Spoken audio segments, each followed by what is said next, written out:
Je m'appelle Patricia et je m'exprime ici au nom de Hildegard Schneider, mère de 5 fils et directrice de World Wide Wings, éditrice et auteure de 7 livres. Voici le 7e épisode de ma série L'éveil messianique intitulé À la découverte du chiffre 7 de la semaine de la création à la tribulation.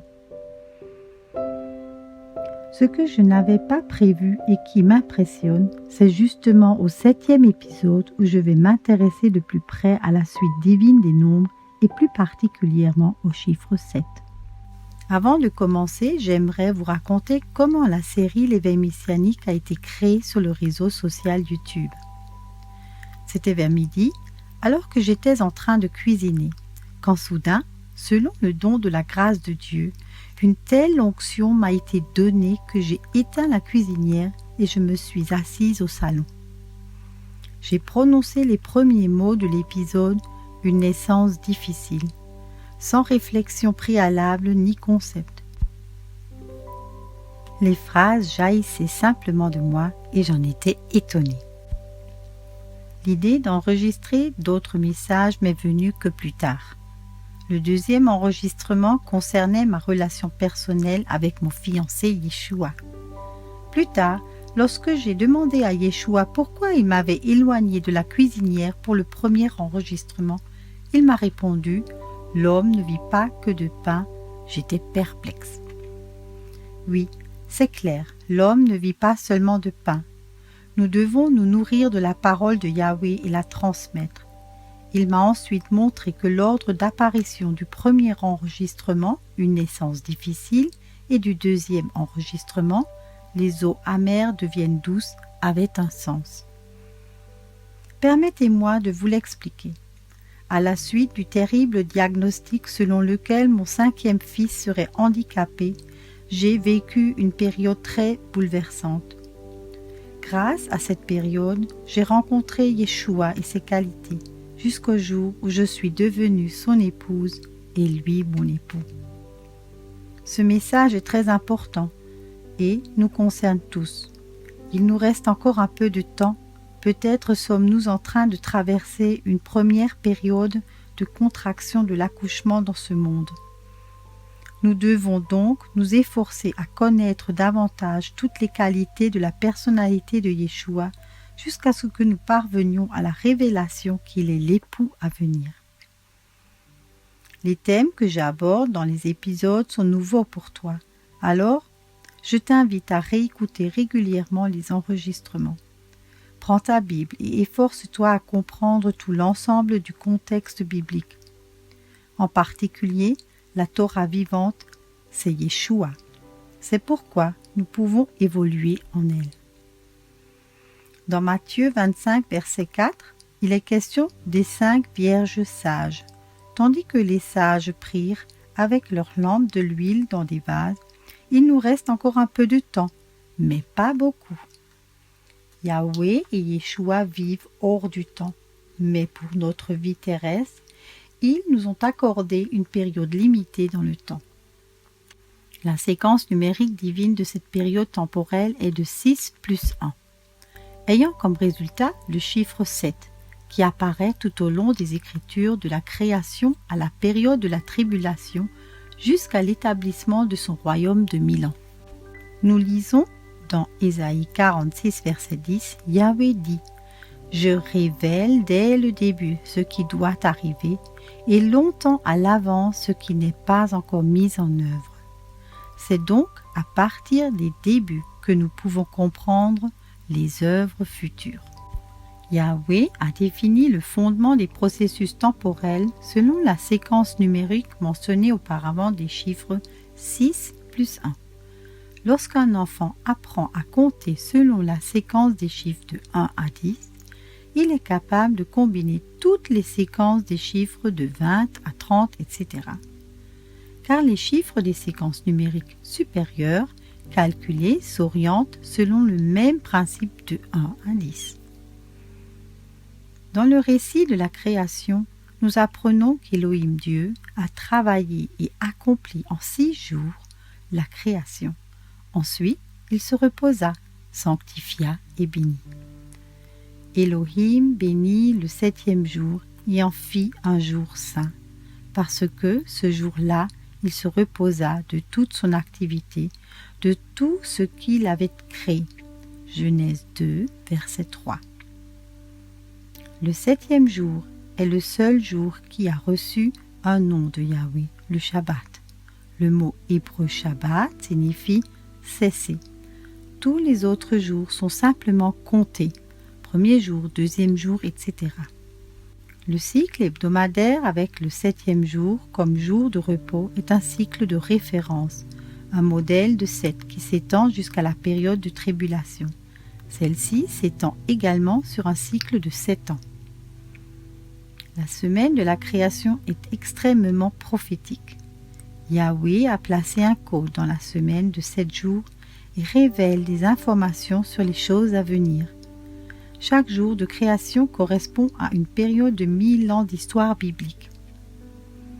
Pierre y fait référence au chapitre 3, verset 8.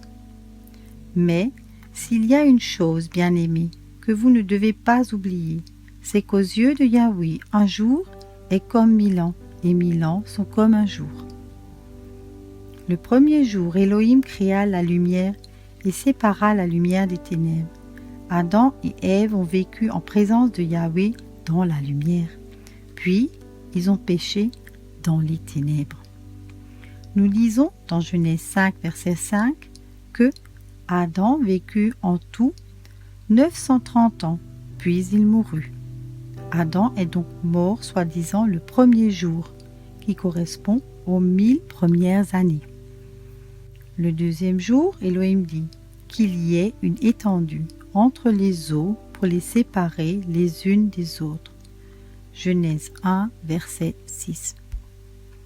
De 1000 ans à 2000 ans, nous lisons l'histoire de Noé et le grand déluge. Les eaux du ciel et les sources de la terre devinrent le grand déluge. Le troisième jour, Elohim créa les plantes et les graines. Genèse 1, verset 11.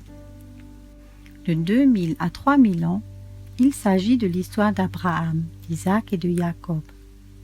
Abraham était comme un plan. Toutes les nations de la terre seront bénies en ta descendance. Genèse 22, verset 18.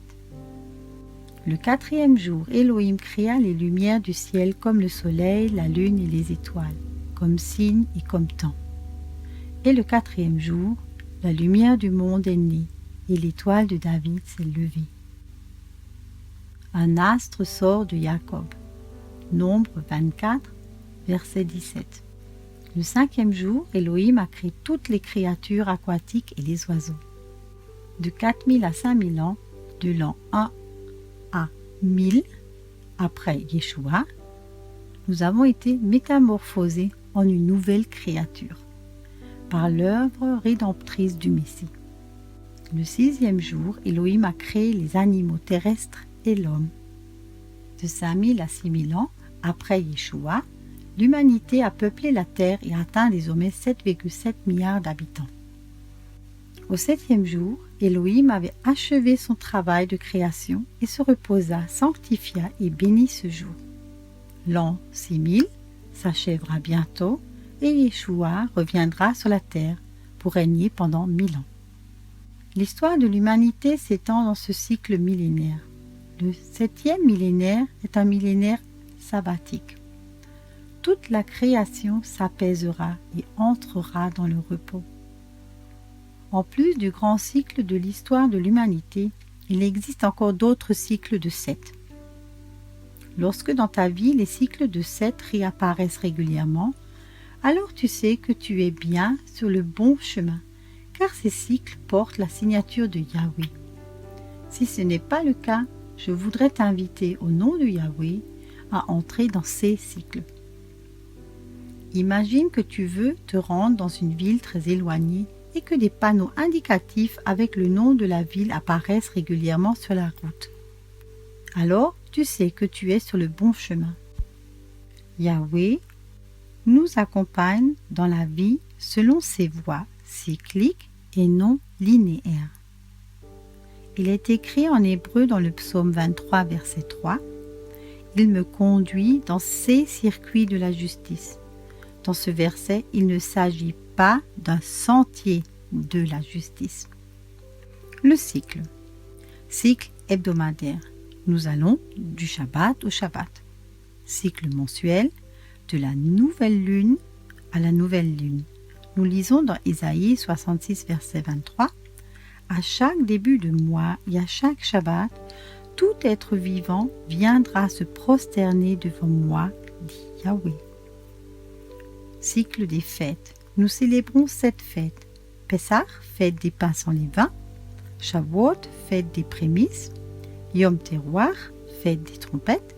Yom Kippour, jour des expiations des péchés. Et Sukkot, fête des tabernacles. Certaines fêtes intègrent le chiffre 7. La fête des pains sans levain dure 7 jours. Ensuite, nous comptons jusqu'à Shavuot, 7 fois 7 semaines, ou plutôt 7 fois 7 Shabbat. Et nous célébrons également Sukkot pendant 7 jours. Année sabbatique. La 7e année est une année sabbatique. En comptant 7 fois cette année, nous arrivons à la 50e année, l'année du jubilé. La 50e année est une année de rémission complète. Et si nous comptons 120 années de jubilé, 120 fois 50, nous arrivons à 6000 ans d'histoire de l'humanité. Yahweh restaure à travers ces cycles. La grande année de jubilé, 120 fois 50, soit 6000 ans d'histoire humaine, pourvoiront à la restauration au début du 7e millénaire. Mais ce n'est qu'après la période de la grande tribulation que les bénédictions de la restauration débuteront. Ainsi, les bénédictions du millénaire commenceront avec Israël et le règne de Yeshua. Dans le livre de l'Apocalypse, Yahweh nous renseigne sur le temps de la tribulation. L'apparition fréquente du chiffre 7, environ 55 fois, nous renseigne partiellement des projets divins de l'aboutissement. Les événements de la dernière semaine de l'année, qui ont lieu dans le cycle de 7 ans, sont très caractéristiques de l'Apocalypse. Ils sont représentés par le groupe de 7.